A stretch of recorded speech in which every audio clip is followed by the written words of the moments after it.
জাতিসংঘ জলবায়ু সম্মেলন COP30-কে কেন্দ্র করে পরিবেশ সুরক্ষা, জলবায়ু পরিবর্তন, সচেতনতা এবং টেকসই ভবিষ্যৎ নির্মাণে তরুণ প্রজন্মকে আরও উদ্যোগী করতে সাইকেল রাইড অনুষ্ঠিত হয়েছে।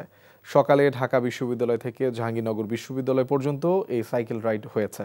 সবুজ পৃথিবীর স্বপ্নে দায়িত্বশীল ভবিষ্যতের পথে প্রতিপাদ্যে ঢাকা বিশ্ববিদ্যালয় কেন্দ্রীয় ছাত্র সংসদ ও ঢাকা বিশ্ববিদ্যালয় সাইক্লিং ক্লাবের যৌথ উদ্যোগে আয়োজন করা হয় এই রাইডিং।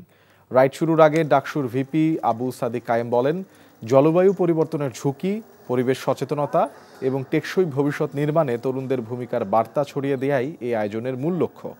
জাতীয় ও আন্তর্জাতিক জলবায়ু আলোচনার প্রেক্ষাপটে তরুণদের সম্পৃক্ত করতে ডাকসু ও সাইক্লিং ক্লাবের এমন উদ্যোগকে ভবিষ্যতে আরও বড় পরিসরে নিয়ে যাওয়ার প্রত্যাশা ডাকসু ভিপির।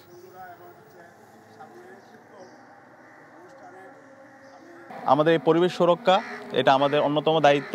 এই সমাজে, এই দেশে, আমরা এই পৃথিবীতে আমরাই আমাদেরকে বসবাসযোগ্য করে রেখে যেতে হবে পরবর্তী যারা আসবে তাদের জন্য। তো সেই জায়গা থেকে আজকে সাইকেল র্যালি, আমরা এখানে সাইকেলের মাধ্যমে আমরা যেন আমাদের যে পলিউশন হয়, সাউন্ড পলিউশন এবং আমাদের এই যে জ্বালানি থেকে যে পলিউশন হয়, সে পলিউশন মুক্ত আমরা একটা শহর গঠন করতে চাই।